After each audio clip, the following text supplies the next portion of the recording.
second part of NTSC 10th economics chapter named as sectors of economy. Previous video में हमने consider किया था कि what is the basic aspect of when we need to classify the sectors of economy into different aspects. That means वहाँ पे basis of हमने nature of activity हमने consider किया था, देन उसके बाद the way people are employed हमने consider किया था, और फिर ओनरशिप और स्टेक होल्डिंग के तीन बेसिक यूज करके क्लासिफिकेशन कर लिया। और उसमें डिटेल में हमने कंसिडर भी किया था कि जो नेचर ऑफ एक्टिविटी है उसके बेसिस जो प्राइमरी, सेकेंडरी और टर्टियरी या सर्विस सेक्टर को, इंडस्ट्रियल सेक्टर, एग्रीकल्चर सेक्टर, इनको हमने कंसिडरेशन कर लिया था, इनका प्रॉपर इंप्लीमेंटेशन हमने कंसिडर किया। ठीक है, now talking about the second basis and that is the way people are employed. इसके बेसिस पे जो सेक्टर ऑफ इकोनॉमी है वो ऑर्गेनाइज सेक्टर में आती है, अनऑर्गेनाइज सेक्टर में आती है। ठीक है, अब थोड़ा सा ध्यान से मुझे समझना है कि what is the meaning, what does it mean when we are talking about the word organise sector. ठीक है, तो ऑर्गेनाइज सेक्टर होगा क्या? एक सिंपल सी बात सोच के देखो। सबसे पहले बात करते हैं कि why people are preferring so much government job. अगर मैं बात करूं, एक सिंपल सी बात मुझे समझनी है कि ऐसा नहीं कि प्राइवेट सेक्टर में पैसा नहीं है या प्राइवेट सेक्टर में आप अर्निंग नहीं कर सकते, प्राइवेट सेक्टर में आपके डिजायर्स कंप्लीट नहीं होंगी। ठीक है, लेकिन even after all this the private sector is grooming so much, they are providing a lot more job opportunity compared to the public sector, government sector, but people are still having interest in their public sector, means they anyhow they want to be the government servant. ठीक है, तो what is the intention, why they are they have such kind of thinking, why they are such kind of standard of thinking, means ऐसा क्यों है, क्यों वो ऐसा बार-बार करते हैं कि हमें तो गवर्नमेंट सर्वेंट ही बनना है। ठीक है, तो इसकी कहानी मुझे पता होनी चाहिए कि when we are talking about the jobs or when we are talking about a particular person who wants to become a government servant, what does it his intention, why he wants to be a government servant? That means the facility, the assurance, the security of job which is provided by the public sector। ठीक है, या फिर मैं कहूं organised sector is the main reason behind a particular person having the intention want to become a government servant. यानी यहाँ पे अगर मैं बात करूंगा ऑर्गेनाइज्ड सेक्टर की, तो सिंपल सी बात है, सबसे पहले तो जॉब एश्योरेंस क्या है, ज्यादा है, जॉब सिक्योरिटी क्या है, ज्यादा है। That means particular person having no right कि आपको जॉब से क्या किया जाएगा, निकाल दिया जाएगा। प्राइवेट अगर बात करें organised sector, that means terms of employment are regular। terms of employment का मतलब क्या है कि whatever the condition of term and condition of the employment, वो क्या होंगी, रेगुलर होंगी, वो कभी भी चेंज नहीं होती, इतनी ज्यादा फ्लेक्सिबल वो नहीं होती। ठीक है, वो रेगुलर है। देन उसके बाद पीपल हैव अश्योर्ड वर्क, यानी ऑर्गेनाइज सेक्टर की अगर मैं बात करूं तो यहाँ पे मुझे ध्यान रखना है कि सबसे पहले तो जो टर्म ऑफ एम्प्लॉयमेंट है वो क्या होगा, रेगुलर होगा। मींस ऐसा नहीं है भैया कि विंटर सीजन में काम आ गया, समर में नहीं आएगा, रेनी सीजन में काम नहीं आया, समर में आ गया। तो इस तरह की फ्लेक्सिबिलिटी या मैं कहूं इस तरह का अप एंड डाउन कभी भी ऑर्गेनाइज सेक्टर में नहीं होता। That's why people are having more interest, they want to be the part of organise sector, they want to work in organise sector. समझ में आ गया? टर्म्स ऑफ एम्प्लॉयमेंट क्या है, रेगुलर है, जॉब एश्योरेंस है। ठीक है, इसके बाद अगर थोड़ा और डिटेल में इसको लेके जाऊं तो सबसे पहले बात करते हैं सोशल सिक्योरिटी। अब सोशल सिक्योरिटी का थोड़ा सा मतलब यहाँ पे समझते हैं। देखो क्या होता है ना, मतलब एक सिंपल सी बात, अगर मैं मेरी बात करूँ, मान लो टुडे आई एम 28 इयर्स, अगर आज मैं गवर्नमेंट जॉब लगता हूँ तो maybe different state government having different rules regarding the tenure of the service, regarding the period of service. Some governments having 58 years, 60 years, 62 years, यानी these are the age of maturity when a person who is working in government servant get to retire, depending upon the rule and regulation of the government. तो what about the after retirement? ठीक है, अगर एक government servant retire होता है तो उसके बाद उसके पास सोशल सिक्योरिटी कॉन्ट्रीब्यूशन में अगर मैं कहूँ, उसको प्रोविडेंट फंड का पैसा मिलता है, हिंदी में जिसको बोलते हैं भविष्य निधि, उसको ग्रेजुइटी का पैसा मिलता है। ठीक है, और उसको आफ्टर रिटायरमेंट क्या होती है, पेंशन मिलती है। अगर हम बात करेंगे किसकी, ऑर्गेनाइज सेक्टर की। ठीक है, यानी ऑर्गेनाइज सेक्टर के अंदर ये सारी फैसिलिटी आपको मिलती हैं जब आप ऑर्गेनाइज सेक्टर के क्या है, एम्प्लॉय हैं। ठीक है, तो सोशल सिक्योरिटी का एक इंटेंशन बाद में रहता है, रिटायरमेंट के बाद ड्यूरिंग द सर्विस भी बहुत सारे बेनिफिट आपको मिलते हैं। डिफेंस सेक्टर की आप बात करो, वहाँ पे मेडिकल फैसिलिटी अवेलेबल है, इवन चिल्ड्रन एजुकेशन अलाउंस आपको मिलता है। अगर मैं ज्यादा लंबी बात नहीं करूँ तो पेड हॉलीडेज भी आपको क्या है, अवेलेबल है। पेड हॉलीडेज का सिंपल सा मतलब क्या है कि ड्यूरिंग द सर्विस आपको कुछ सिलेक्टेड हॉलीडेज अलाउ रहते हैं। कुछ मानो मैं बात करूं, एक एग्जांपल के तौर पे 1 ईयर में क्या होगा, आपको 30 डेज का क्या होगा, पेड हॉलीडे मिलेगा। दैट मींस वो 30 डेज आप अगर ऑफिस नहीं भी आओगे तो भी आपका वेतन नहीं कटेगा, सैलरी नहीं कटेगी। That is the actual meaning of paid holidays and that is only applicable in organised sector. ठीक है, तो सिंपल सी बात है ना कि मतलब पेड हॉलीडे तो इस तरह की फैसिलिटी आपको मिलती है, वो किसमें मिलती है, ऑर्गेनाइज सेक्टर में। नाउ टॉकिंग अबाउट कि ऑर्गेनाइज सेक्टर कवर किया जाता है factory act 1948, minimum wages act 1948, यानी सिंपल सी बात है, being an employee of the organise sector there are so many laws applicable, they can protect their your rights being an employee. अगर आप एक कर्मचारी के तौर पर अपने अधिकारों को सुरक्षित करना चाहते हैं तो बहुत तरह के लॉज हैं, बहुत तरह के अधिनियम हैं जो आपके अधिकारों को सुरक्षित रखते हैं in case of organise sector. ठीक है, now talking about the unorganise sector. Unorganise sector का मतलब जस्ट इसका अपोजिट, भैया ना तो सोशल सिक्योरिटी होगी, ना जॉब एश्योरेंस होगा, ना ही रेगुलेटरी ऑफ वर्कर होगी, ना ही रेगुलर इनहैंसमेंट इन वेजेस होगा। ठीक है, तो अनऑर्गेनाइज सेक्टर का मतलब क्या होता है, outside the control of the government और worker have no regulatory income and job. Simple सी बात है, गवर्नमेंट के कंट्रोल के बाहर है। अब गवर्नमेंट के कंट्रोल के बाहर होने का मतलब कि उसका गवर्नमेंट के ऊपर कोई ना मैं कहूँ कि गवर्नमेंट का कोई भी उसके ऊपर कंट्रोल नहीं है, और ना ही वहाँ पे रेगुलर वर्क आपको मिलता है, और ना ही आपको रेगुलर इनकम मिलेगी। जब वर्क ही नहीं मिलेगा तो इनकम कहाँ से मिलेगी, और ना ही आपको रेगुलर श्योरिटी रहती जॉब की, यानी किसी भी समय आप आउट किए जा सकते हो, आपको रिवोक किया जा सकता है, आपको जॉब से निकाला जा सकता है। That what actually mean unorganised sector. ठीक है, यानी एक सिंपल सी बात अगर समझने की कोशिश करूं कि चलो बाकी दो बेनिफिट है ही नहीं, आपको जॉब श्योरिटी मिली है, जिस दिन आपका जो एक्सपेंडिचर है रिगार्डिंग एम्प्लॉय, उनकी जो सैलरी वगैरह का बजट आपके बाहर हो गया, उनके बाहर होगा, तो वो क्या करेंगे, आपको निकाल देंगे जॉब से, और बाकी की चीजें आपको नहीं मिली जाएंगी, जो फैसिलिटी आपको या जो बेनिफिट ऑर्गेनाइज सेक्टर मिलते हैं वो नहीं मिलेंगे। Now talking about ownership of stake holding.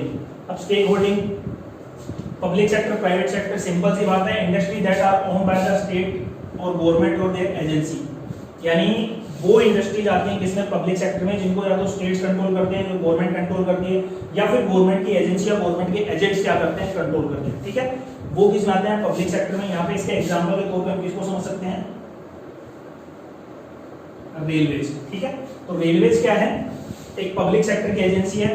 Public sector in state government उसको क्या करती है, स्टेट या जो गवर्नमेंट होती है वो उसको कंट्रोल करती है। ठीक है, तो these are the example of public sector.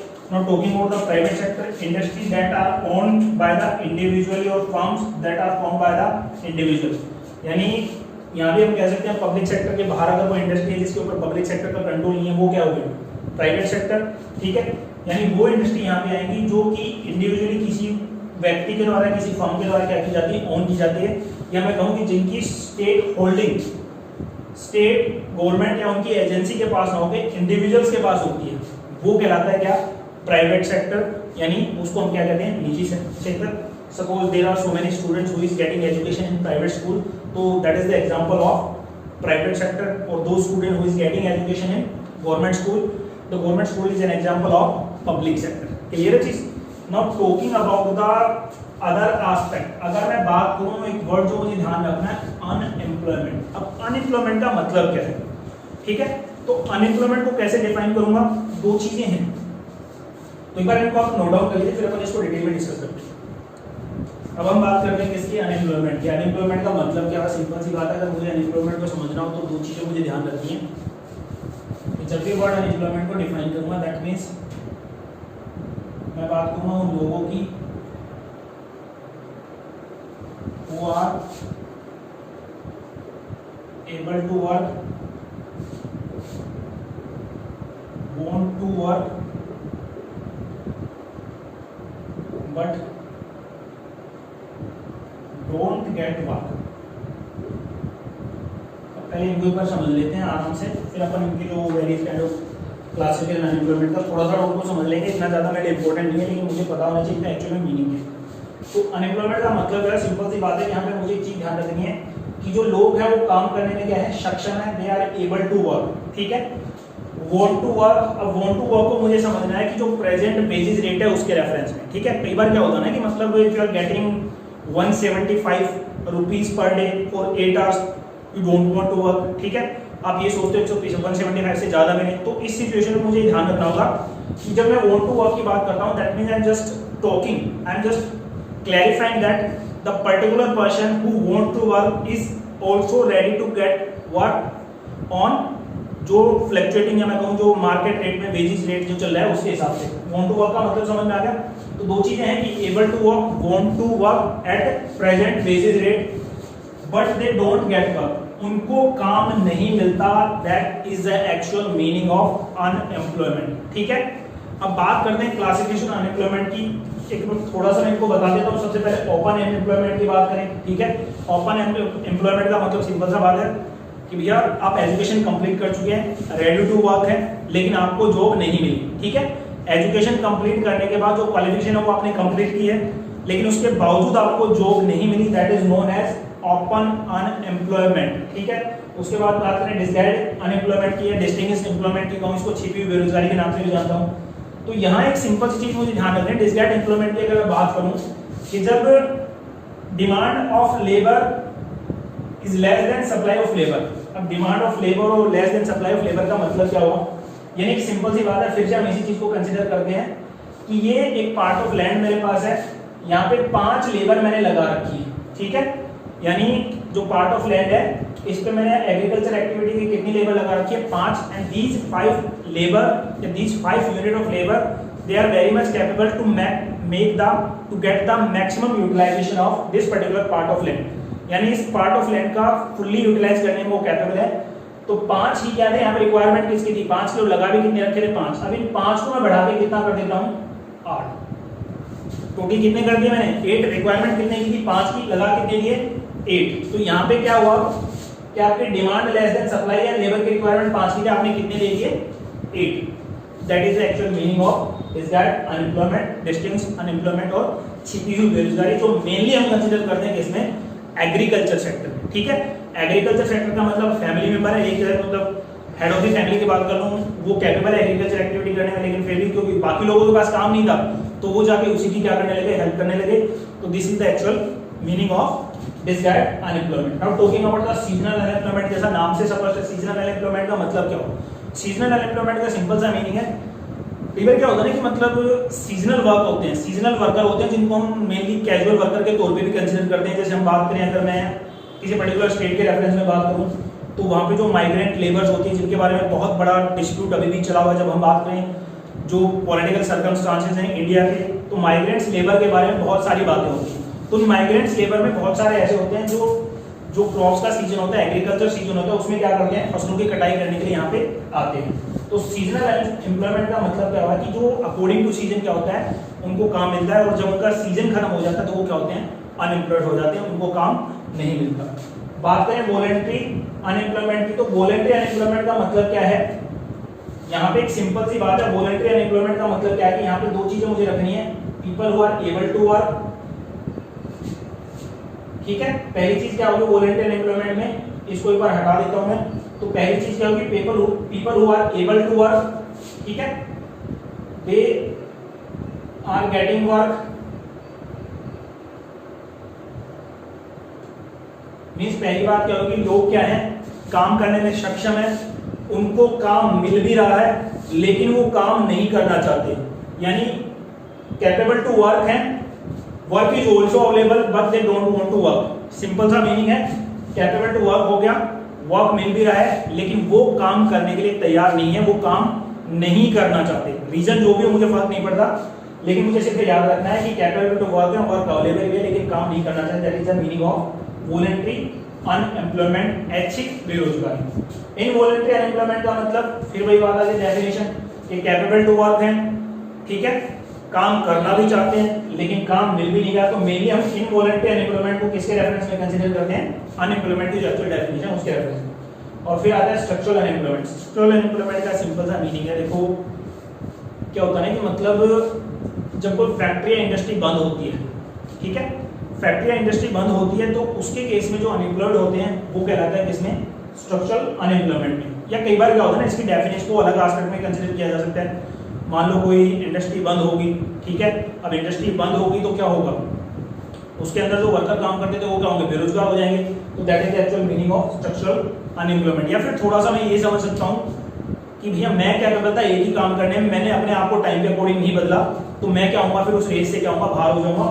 तो वो क्या कहलाएगा, स्ट्रक्चरल अनएम्प्लॉयमेंट। जैसे हम बात करें ब्लैक एंड व्हाइट टीवी बनाने की, जो पहली इंडस्ट्री थी, पहली यूनिट थी, अब जो व्यक्ति ब्लैक एंड व्हाइट टीवी बना सकते हैं, उनका मॉडर्न सिनेरियो ऑफ जो कम्युनिकेशन या टेलीकम्युनिकेशन की बात करें, टीवी चैनल्स की बात करें, टीवी के प्रोडक्शन की बात करें, तो वहां पे उनका कोई काम नहीं है, because they are not capable to work with efficiency, ठीक है। तो that is the actual meaning of structural unemployment. Now talking about the word GDP. अब जीडीपी का मतलब क्या है, हिंदी इसका फुल फॉर्म है ग्रॉस